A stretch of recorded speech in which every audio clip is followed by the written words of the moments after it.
Yo pienso que hasta ahora nunca nuestros líderes equivocaron en sus trabajos. ¿Y qué pasaría si un día se equivoca? ¿Se le puede cambiar? De eso no sé cómo yo puedo decir, yo no sé. Primera regla que hay que memorizar al entrar en la secreta Corea del Norte. El líder nunca se equivoca.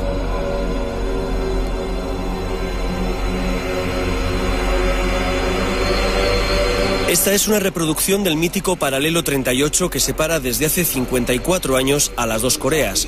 Es la última frontera de la Guerra Fría. A este lado de la maqueta, la hermética y huraña Corea del Norte. Al otro lado, la emergente potencia económica de Corea del Sur. Un armisticio no es un tratado de paz, por tanto, ambos ejércitos siguen en pie de guerra. Exacto. Una delgada línea separa dos mundos distintos y antagónicos. Una línea que parte en dos esos barracones. De color ceniza, el próspero y democrático sur. De color arena, el empobrecido y dictatorial norte.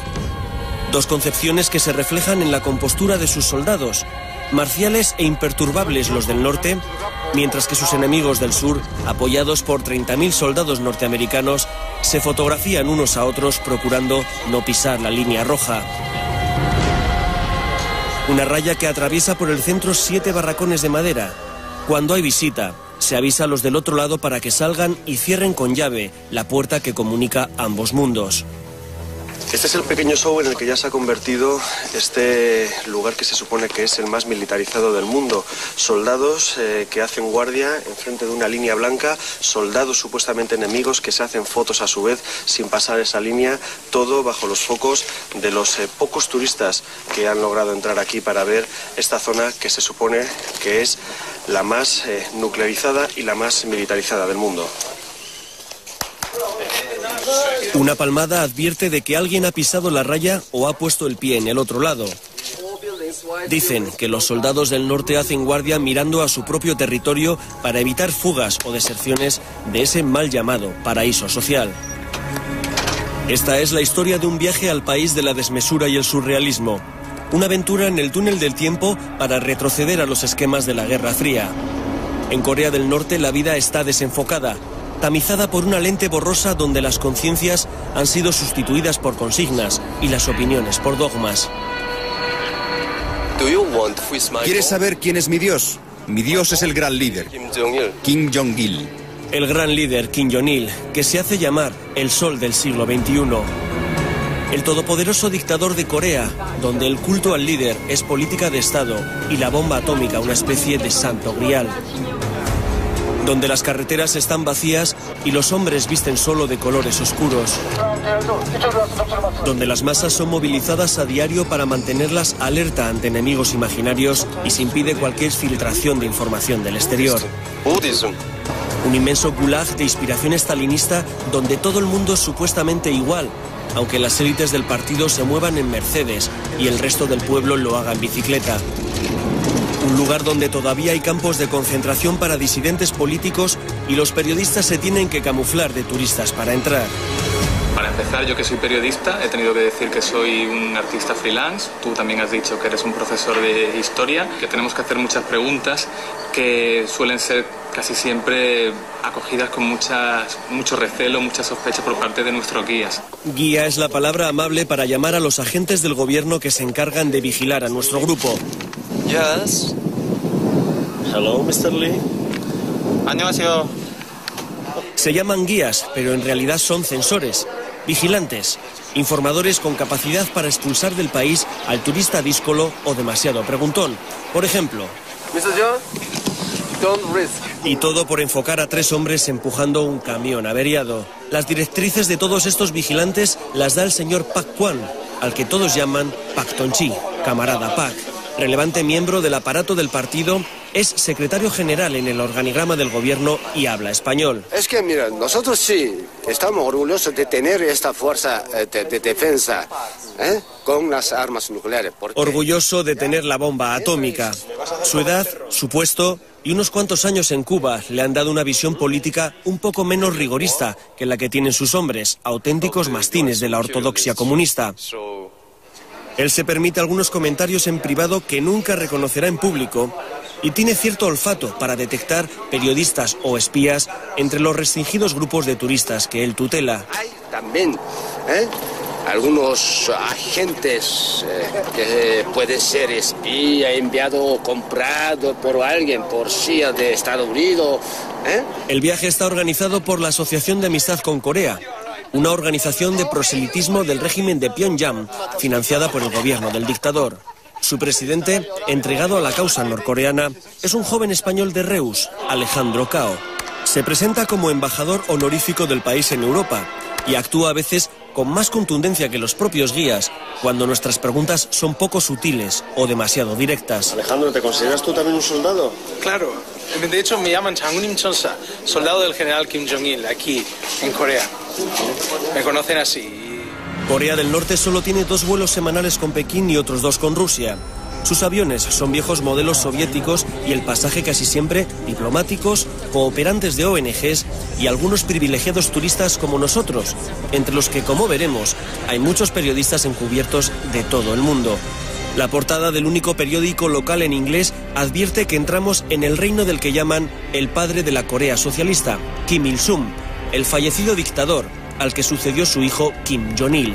Todos los móviles son requisados en la aduana y los ordenadores con conexión satélite confiscados.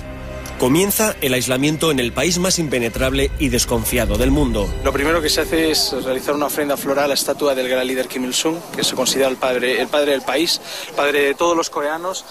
Cuando Kim Il-sung murió en 1994, fue nombrado presidente eterno de Corea. Él mantuvo el rumbo comunista del país pese al colapso de la Unión Soviética. Todo el mundo le venera, dicen los guías, porque si no, dicen los disidentes, se puede acabar en un campo de reeducación. Hay una foto suya en cada casa. Hay 35.000 estatuas suyas en todo el país. Hay miles de sellos con su cara que no se pueden usar por no pasar la lengua en su reverso y billetes con su efigie que nunca deben de ser doblados en las carteras. No se puede pasar por delante de una estatua sin reverenciarla o darle la espalda a un dibujo. En este lugar, en este sitio donde esta señora no me deja estar, porque dice que estoy de espaldas al líder. En un culto a la personalidad que raya en lo paranoico.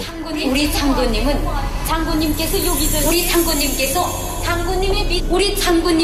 Changunim Keso, nuestro general. Repetido hasta la extenuación o el aburrimiento. Hay una especie de alienación espiritual que obliga a rendir pleitesía a ese líder distante y enigmático. Estamos en el museo de una cooperativa agraria, pero la guía se empeña en enseñarnos la mesa donde se apoyó el líder, la silla donde se sentó el líder, los cuencos donde bebió sopa el líder. Pero para no dar tiempo al turista a reflexionar o a preguntar, apenas está media hora en cada sitio, no sea que percibamos que todo está preparado y cronometrado para enseñarnos una porción de realidad blanqueada. Este reportaje está elaborado prácticamente desde un autobús, robando imágenes en marcha, para tratar de obtener un retrato aproximado, aunque sea movido, de este país ensimismado. Transitamos por autopistas de 5 carriles y nos preguntamos lo mismo que ustedes. ¿Dónde están los coches? 3, 4, por lo menos 4 columnas de tanques pasan por aquí. 4 columnas. Aquí las carreteras, bueno, en general toda la infraestructura está orientada a la defensa y a la parte militar. Entonces tiene sentido, igual que las autopistas que habíamos hablado antes, que son de zona de aterrizaje y despegue de aviones de combate. Se utilizan con ese propósito. Sí, pero es que aquí no hay coche ninguno tampoco, ¿eh? Solo determinados vehículos usan regularmente esta autopista, entonces el resto, todos los vehículos, transportes, mercancías, van por carreteras secundarias. Se pueden buscar explicaciones más peregrinas, pero menos es difícil. En caso de guerra, lo primero en ser destruidos serán este tipo de infraestructuras. Sin embargo, Alejandro y el resto de guías se empeñan en esconder algo tan sencillo como que la ausencia de vehículos se debe a que en este país no hay propiedad privada y que el embargo internacional provoca la carestía del combustible. Por esos 2 motivos, pero sobre todo por el de no colapsar las carreteras y no polucionar y ahorrar energía, son los motivos por los cuales no hay vehículos privados. Se apela al medio ambiente, pero se levantan fábricas en medio de la ciudad. Desde luego, la ausencia de coches tiene cierto encanto para una mentalidad acostumbrada a atascos y contaminación, pero el caso es que aquí no hay coches porque el gobierno no lo permite. Solo aquellos que tengan algún familiar en el extranjero que envía divisas puede acceder bajo permiso a conseguir un vehículo. Esto es una vía secundaria, como las que comenta Alejandro, y tampoco hay coches. A solo un paso de las gigantescas factorías de Hyundai o Kia, al otro lado de la frontera, la bicicleta sigue siendo el transporte universal de la ciudadanía.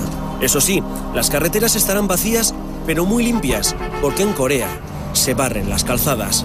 Hay brigadas de barrenderos que cepillan kilómetros y kilómetros de asfalto solitario.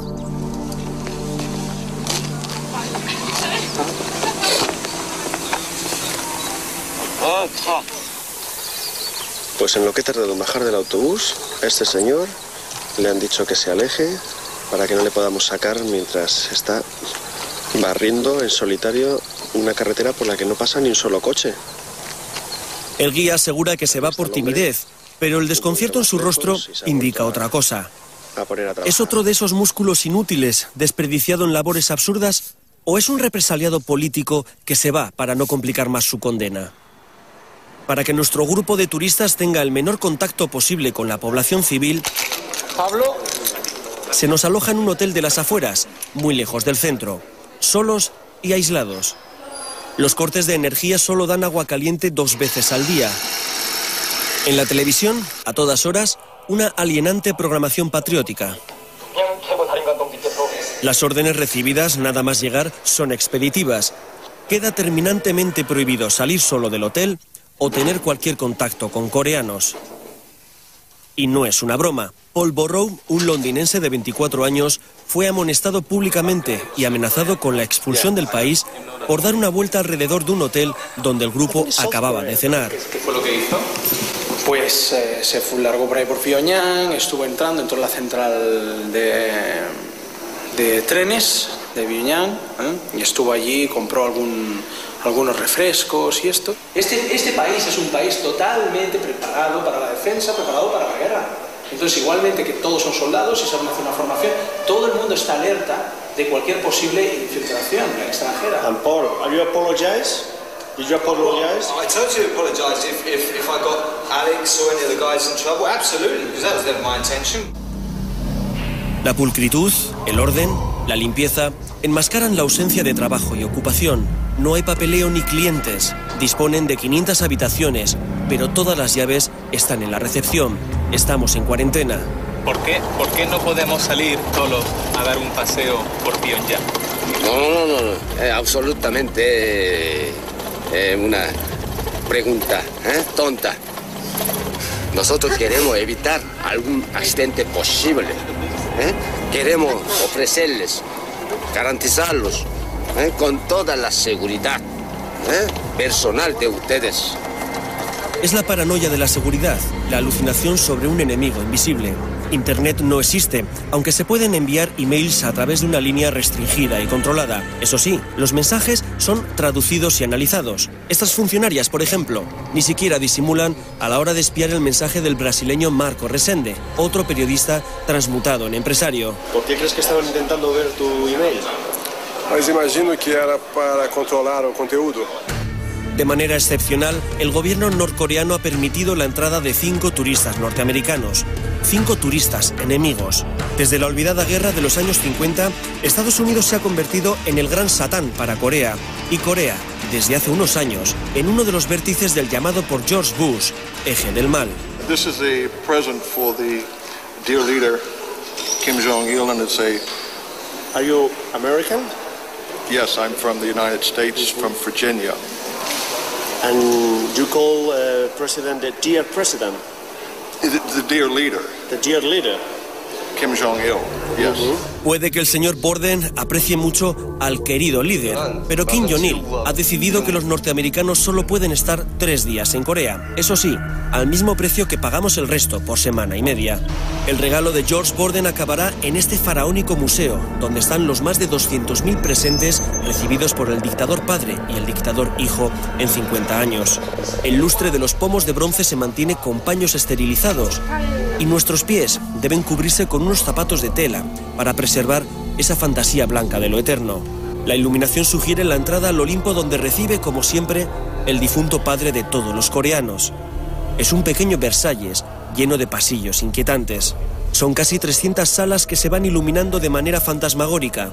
Hay una vitrina reservada a España con el Quijote y el barco de madera, regalados por Santiago Carrillo, y otros presentes enviados por el Partido Comunista en los años 70. El Museo de los Regalos de los Presidentes Kim Il-sung y Kim Jong-il está horadado en una montaña situada en uno de los lugares más imponentes y más inaccesibles de Corea. Cualquiera podría pensar que se ha buscado un lugar paradisíaco para situar este museo, pero aquí insisten en que se ha horadado toda una montaña para preservar estos regalos de un posible bombardeo de Estados Unidos. Aquí hay regalos del pasado esplendor soviético y recuerdos de casi todos los antiguos amigos de los líderes, desde un tren blindado regalado por Stalin a espadas de Gaddafi, pasando por todo tipo de presentes de Ceausescu, Tito, Fidel Castro o Mao Zedong. Una apoteosis kitsch y un interesante lugar para preguntarse qué sitio ha reservado la historia para todos ellos. Porque si de algo saben en este país, como en cualquier dictadura que se precie, es de falsear la historia para reinventar el pasado. Aquí hay un arma de guerra utilizada por los antiguos coreanos, que se parece mucho a un misil. En este museo de la ciudad de Kaesong se pretende hacer creer, con unos burdos dibujos, que los coreanos inventaron los misiles hace cientos de años, y de ahí les viene la tradición nuclear. El primer misil de la historia, repiten las guías con un gesto aburrido. En otro lugar nos intentan convencer de que esas estatuas de piedra que imitan a las supuestamente originales son patrimonio de la humanidad, en lugar de simple atrecho. Lo único que está certificado en este lugar como valor arqueológico por la UNESCO es una tumba real, pero acostumbrados a visitantes dóciles, los guías repiten las mentiras como si nada. Toda dictadura apela a un supuesto pasado mítico e imperial. Toda dinastía autoritaria, como la de los Kim, busca legitimación en antiguas estirpes guerreras. Estos son restos de los misioneros que enviaban a los Estados Unidos con el objeto de sabotear a Corea, efectuar actividades sobre todo de espionaje. El llamado Museo de las Atrocidades de Sinchon es otro de esos lugares donde 200.000 escolares al año aprenden a renovar su odio contra Estados Unidos. Los cuadros hiperrealistas muestran a curas torturando niños, soldados serrando cabezas o taladrando cerebros. Torturas inquisitoriales de una crueldad infinita que no están acreditadas por comisiones internacionales ni evidencias forenses.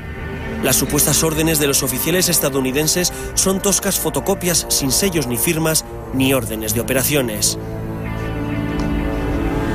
Más historia reinventada. La casa de Machon-dae es donde supuestamente nació Kim Jong-il. Significa colina de los 1000 escenarios. La biografía oficial asegura que en 1945 expulsó él solo al invasor japonés al frente de sus guerrilleros, aunque no se menciona que 2 bombas atómicas habían provocado la rendición de Japón. Aquí la gente acude en formación. Vienen de fábricas, o pueblos o colegios. Vienen como obligados. No hay satisfacción en sus rostros, sino languidez. Son como androides en procesión. Acuden con la misma marcialidad que los pelotones militares. Al ejército se le supone más de 1 millón de soldados y 3 millones de reservistas de la Guardia Campesina. Hay uniformes por todos los lados. Es como si se estuviera, y de hecho se está, en un estado de excepción permanente, en una constante búsqueda del enemigo. Tomorrow morning, 7 o'clock, yes. You came with me in the same trip, but you have to move tomorrow morning. Why? I'm an American citizen. No other reason. If I was Canadian or Australian, I'd be staying the whole 11 days, but instead I get 4. So you're supposed to be an enemy for them. Supposed to be, huh? ¿Por qué te han dado solo una visa para 3 días? Porque soy ciudadano americano y que todavía la falta de una relación directa y amigable entre los Estados Unidos y la República Popular Coreana impide que me quedo por un itinerario completo. Los 5 turistas norteamericanos que atravesaron la frontera con nosotros fueron invitados a dejar el país 3 días después. La difícil relación de ambos países y el recelo a que alguno de ellos fuera un espía de la CIA fue suficiente para invitarles a irse. Unfortunately, in the case of our US friends, tomorrow they have to depart. So you have to return to your country, and we really feel very sad because we really like to be with you during all the itinerary. Pero claro, los guías no podían arriesgarse a permitir la entrada de 5 yanquis en el gran acontecimiento del día siguiente. La mayor parada militar en años, con la exhibición de todo su músculo militar, incluido los misiles de largo alcance, a los que se les supone capacidad nuclear. 12.000 soldados al inquietante y filofascista Paso de la Oca. Miles de miembros del partido de riguroso negro coreografiados con una precisión milimétrica. Una movilización de masas que recuerda cierta iconografía nazi. Canciones épicas. Letras que dicen al líder: si tú no existes, nosotros tampoco existimos. Y nosotros, los turistas periodistas, reteniendo todas esas imágenes en la memoria porque nos impidieron pasar la cámara. Memorizando las lágrimas entre los asistentes, las muestras de histeria colectiva, los gritos de júbilo al líder porque en la tribuna solo estaban los incondicionables del régimen. Y el visitante que ve pasar esos misiles al lado, que ve cómo la gente puede acercarse a tocarlos en el parking, a bromear, haciendo como que aprietan el botón de la lanzadera. El visitante que imagina los millones de euros que puede costar cada misil para un país tan miserable, cuando se recupera de la impresión de estar rodeado de lunáticos, pregunta a uno de los responsables de nuestra vigilancia por la bomba nuclear. No tenemos armas nucleares para amenazar a otros países, no. Es solo para autodefensa. Tenemos armas nucleares para defender nuestro país de provocaciones y nuevas guerras del imperialismo norteamericano. Lee es uno de los discípulos aventajados del señor Pak. Ambicioso y fanfarrón, sus opiniones son las más dogmáticas y militantes. No se desvía ni un milímetro de la doctrina oficial. Busca espías por todos los lados para ascender en el aparato del partido y revisa continuamente nuestras guías o apuntes para descubrir algo incriminatorio, algo de propaganda imperialista. Igual que nosotros, pero... Yeah, but why don't you want to see any American movie? I hate American US imperialists, so I hate American movies because Lee es un producto perfecto del adoctrinamiento temprano de los jóvenes en el odio a todo lo que huela norteamericano. Durante su época de universitario participó en las famosas marchas de antorchas, otra turbadora movilización de masas. 200.000 personas purificadas por el fuego y sublimadas en el culto a un líder que se siente a gusto en su papel de semidios. Los regímenes autoritarios necesitan estas demostraciones de asistencia obligada para retroalimentar su sueño de apoyo popular. Es como una gran maniobra de autosugestión, de que el pueblo está con el líder, de que todos esos hombres y mujeres que desfilan sin sonreír son parte del sistema. Kim Jong-il visita, Kim Jong-il proporciona, Kim Jong-il inspecciona. En todas las portadas, en todos los periódicos, siempre sale una fotografía del gran líder, en esa primera página. Un líder que debe tener el don de la ubicuidad porque está en todos los sitios y sabe de todo. ¿Cómo se consigue esa alienación?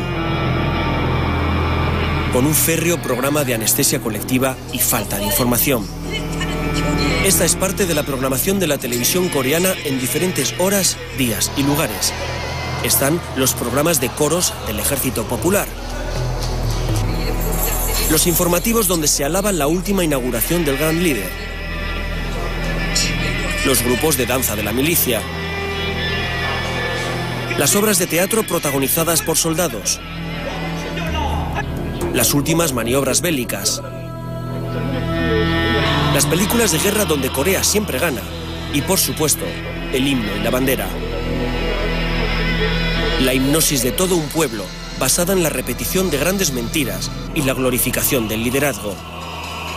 Estoy revisando un periódico y encuentro que el querido líder está en la primera noticia, en el titular. Luego la segunda noticia también está aquí. Y si nos vamos a otra página, encontramos Kim Jong-il de nuevo en un titular. Aquí también una noticia distinta. Aquí también. En esta también está Kim Jong-il. Esta es otra noticia distinta, también está Kim Jong-il. A Coreia do Norte está nas mãos de uma ditadura militar.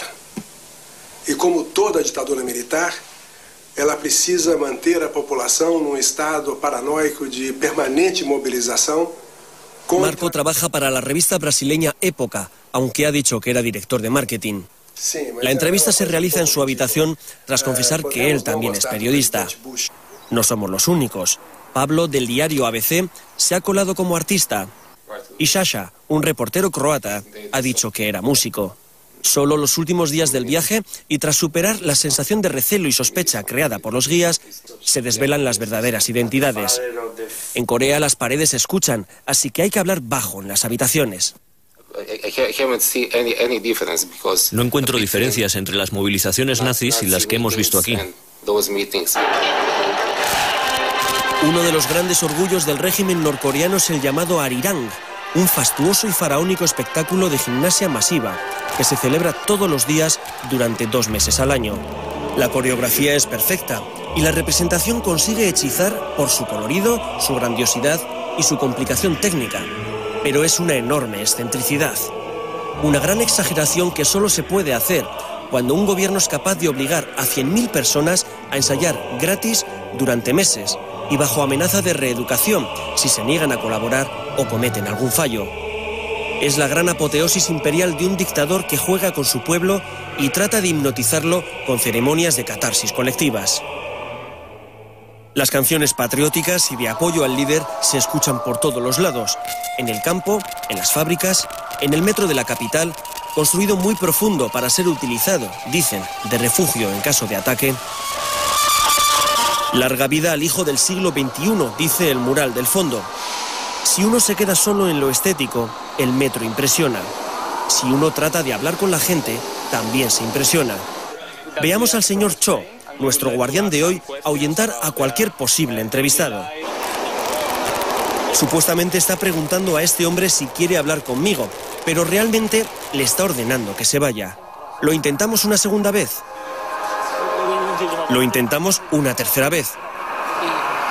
Solo tras decirle que tengo la sensación de estar viendo fantasmas y estar convencido de que nos está ahuyentando, el señor Cho obliga a una jovencita a decir a cámara su nombre y traducir que va a comer a casa de una amiga. Parecem guias, mas na verdade são agentes desse regime. E o objetivo deles não é nos mostrar o país. O objetivo deles é controlar o que nós fazemos.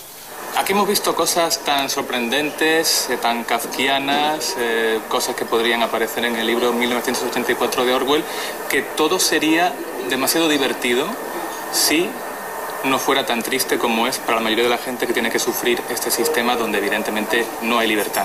No se puede hablar con los pasajeros en el metro, pero sí podemos grabar los misiles del cartel que hay a la salida de la estación. La óptica informativa de una dictadura militar es peculiar y, sobre todo, impredecible.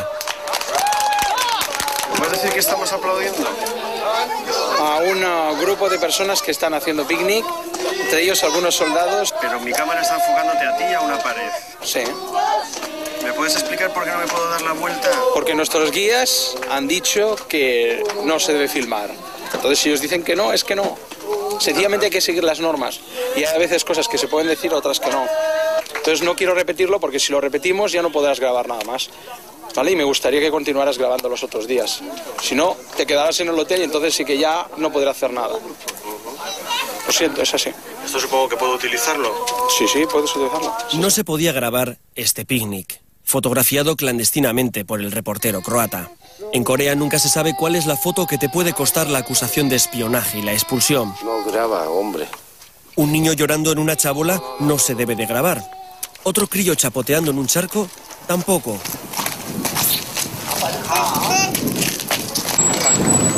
Esta otra imagen refleja una postal de tarde en un parque de la ciudad de Sinchon. El zapato es del guía que se interpone para no sacar un carro tirado por bueyes. Otra discusión absurda sobre la importancia estratégica de un carromato. Cuando una persona hace fotos, etcétera, este tipo de planos, porque creen que lo pueden utilizar como propaganda partidista totalmente. ¿Eh? Eso es desarrollo y todo eso. ¿El buey y el carro estaba en este parque o no? Claro que sí, claro que sí. Pero ¿por qué el 90% de personas que vienen aquí solo sacan el buey y el carro y no sacan el resto? Ese es el problema que tenemos. Para que no se nos incluya en ese 90% del que habla Alejandro Cao, sacaremos imágenes de ese bucólico parque. Pero también diremos que esa grabación fue un ruego especial del periodista harto de sacar fotos movidas desde un autobús que solo para en lugares que estén en el programa o que tengan un monumento al líder.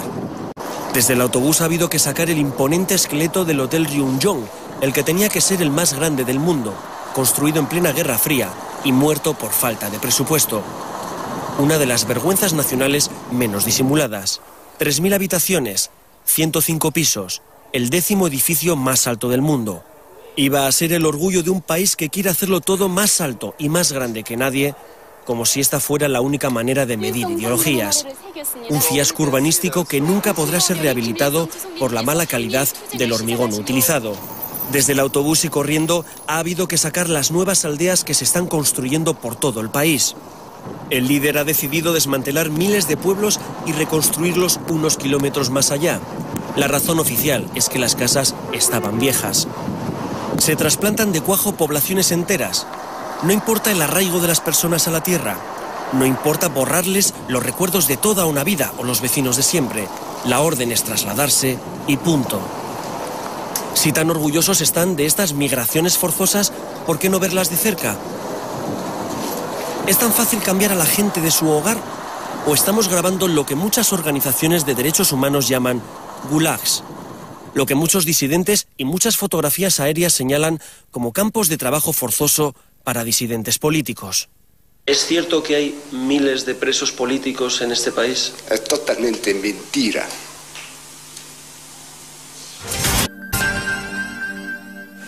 ¿Es cierto que existen campos de internamiento o de reeducación política para ese tipo de gente? Ya se han desaparecido. Ya ahora no funciona. ¿Es cierto que existieron al menos durante unos años o hasta hace unos años centros de reeducación? Unos 2 o 3 años sí, estaba funcionando y ahora ya se han desaparecido, no se huye nadie. Estamos hablando que hasta el año 2005. Naciones Unidas, Amnistía Internacional, el Observatorio de Derechos Humanos y muchas otras prestigiosas instituciones han denunciado la existencia de esos campos llamados de reeducación y que el secretario general Pak Kwam reconoce hasta hace 2 años. Lugares donde el disidente político es condenado sin juicio y recluido junto a padres e hijos para evitar su fuga. Se arrepentían de lo que habían hecho. Se calcula que puede haber hasta 200.000 presos políticos en estos momentos. El relator especial de la ONU sobre derechos humanos en Corea del Norte asegura que solamente por criticar el sistema económico comunista del país hay hasta 104 tipos de delitos de cárcel. Sí, cuando estaban devueltos, nosotros queríamos reeducarlos a través del trabajo en el campo. ¿Trabajo forzado? Forzado. ¿De cuánta gente estamos hablando? No sé exactamente la cifra. Como en los antiguos países del este, en un estado de continua sospecha, cualquier rencilla, envidia o problema de celos es resuelto con una improbada acusación de traición a la patria. Una simple crítica sobre la calidad de la comida puede llevar a alguien a la cárcel por anticomunista. Por eso se ven tantas miradas tristes. Por eso la gente tiene pánico a hablar con el extranjero, por temor a meter la pata sin querer y acabar reeducado.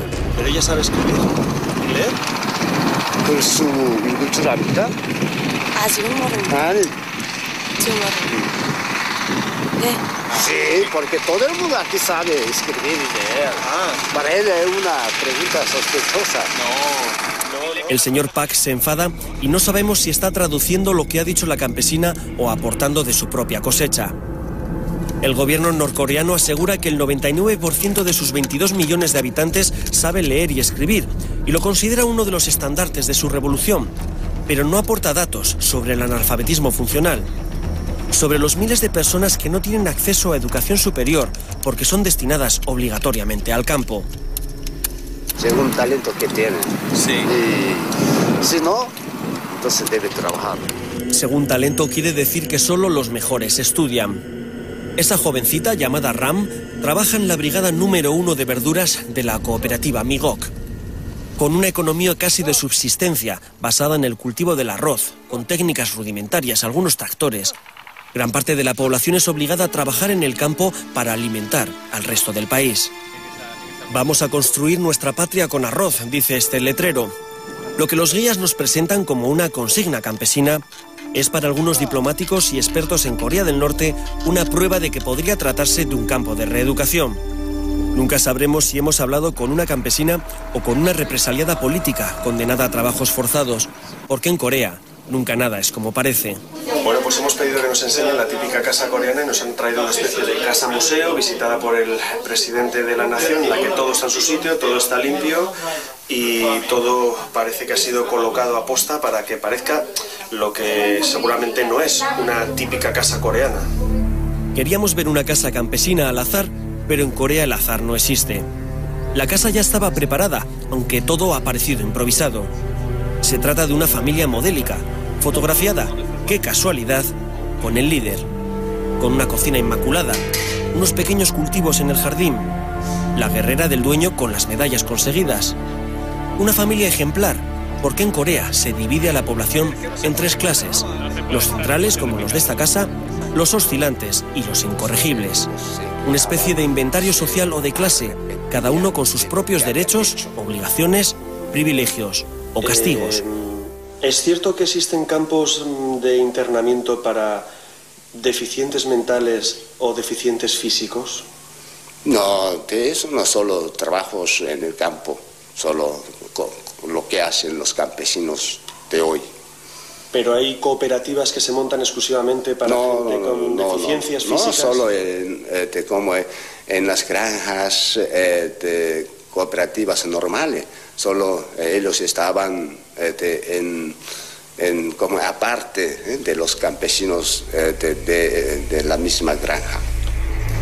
Este señor que porta unas muletas es lo más parecido que hemos visto a una minusvalía física.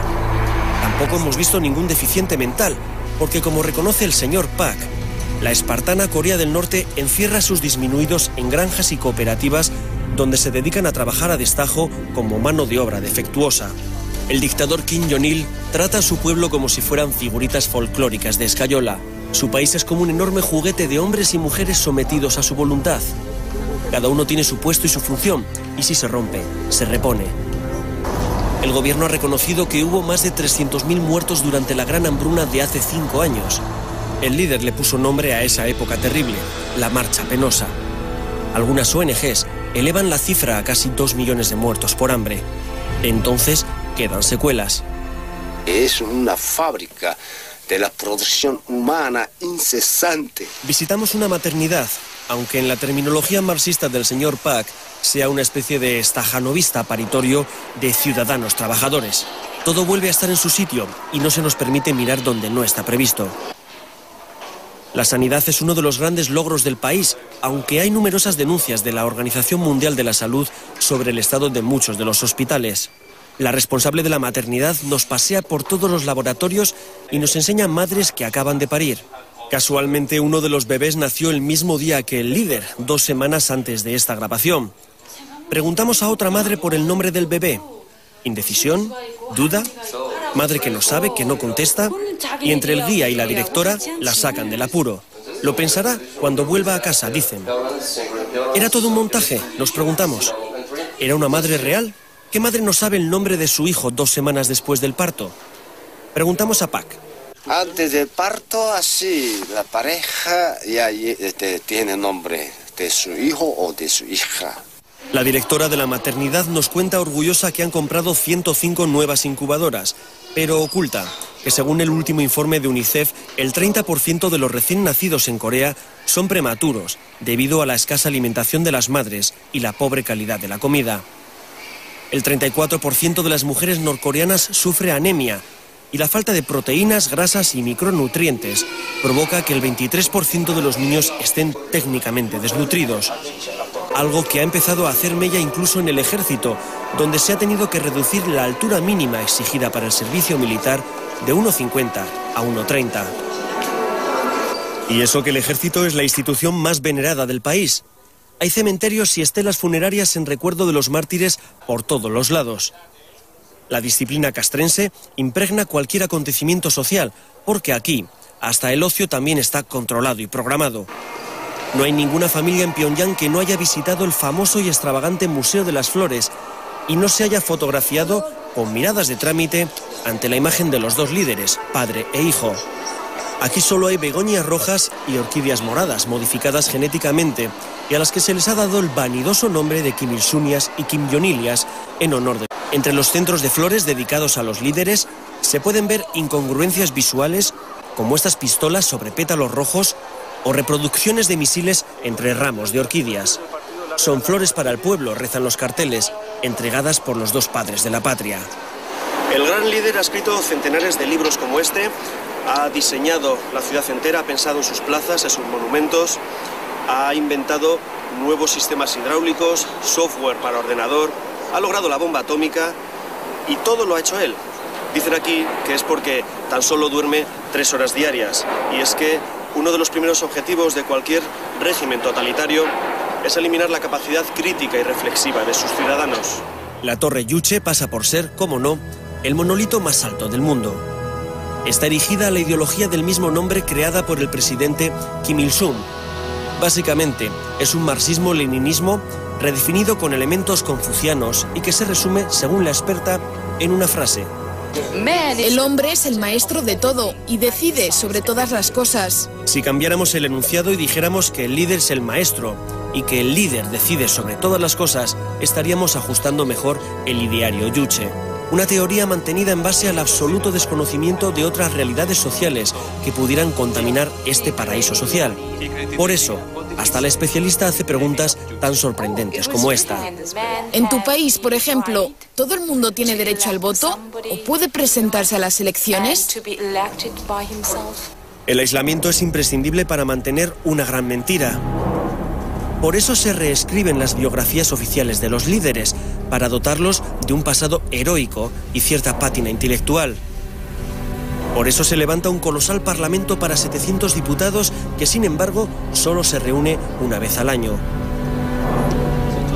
Por eso los diccionarios enseñan a decir buenos días en coreano o deseo una larga vida al camarada presidente.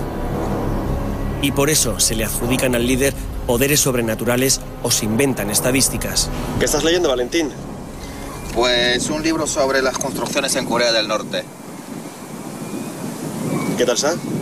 Pues la verdad es que bastante sorprendente, porque son capaces de construir viviendas en 4 minutos y 54 segundos y en un día entero pues construyen apartamentos para 200 familias. ¿Eso es un libro oficial? Pues sí, editado por el gobierno de Corea del Norte. Qué desmesura, ¿no? Pues diría yo que sí. Vamos, Valentín Plamenov es búlgaro, vive en Madrid y trabaja para un mayorista portugués de viajes.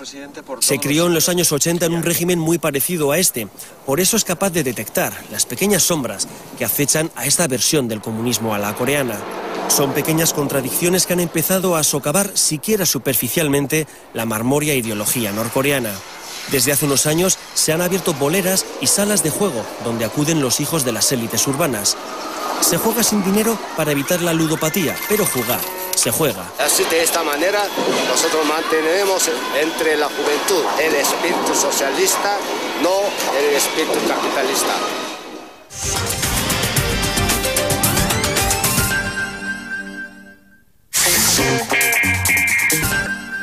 Las autoridades han permitido la apertura de un casino en los sótanos de un gran hotel. Al lado incluso una sala de masajes, donde se pueden comprar los servicios de una prostituta. El precio es muy alto, advierte el intermediario chino, en un lugar que se precia de ser impermeable a la pornografía.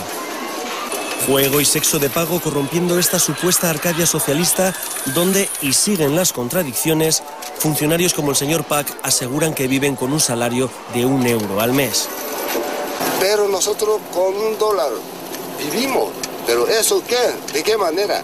Tenemos un sistema estatal de suministro muy fuerte, garantizar la vida gracias a este sistema de suministro estatal.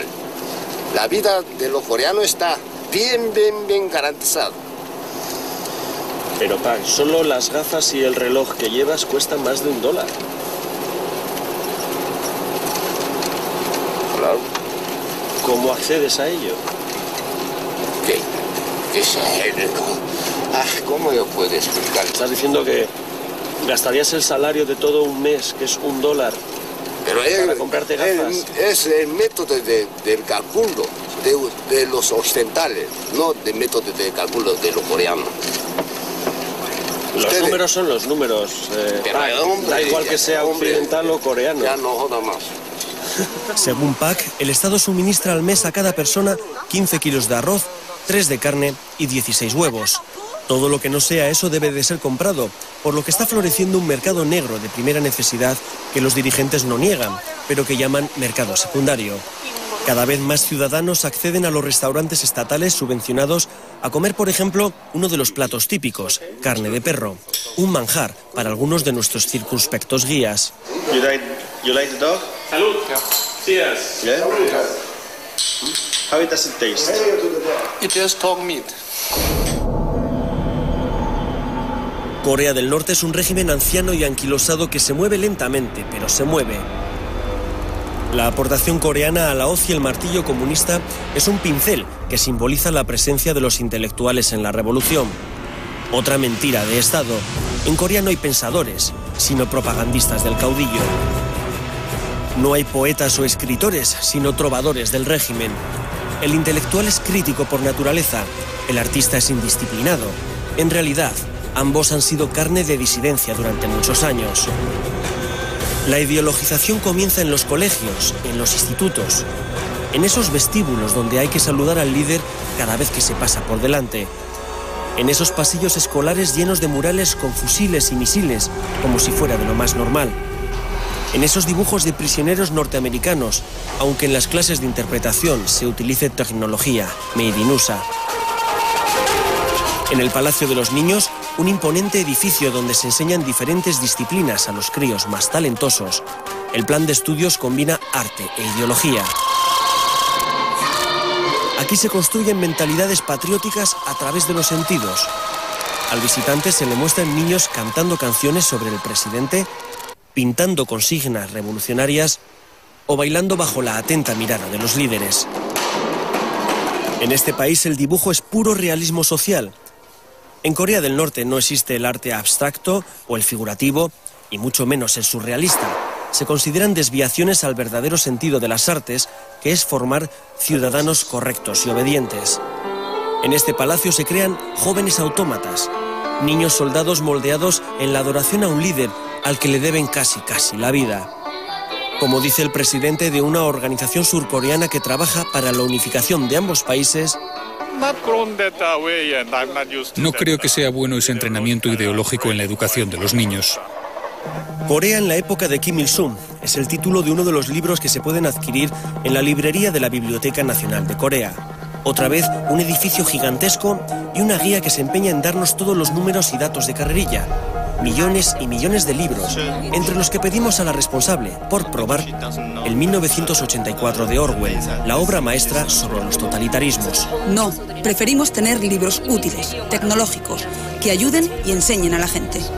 Los libros que critican sistemas socialistas comunistas, lógicamente, que no son partidarios de la ideología y del sistema que existe en el país, normalmente no son permitidos.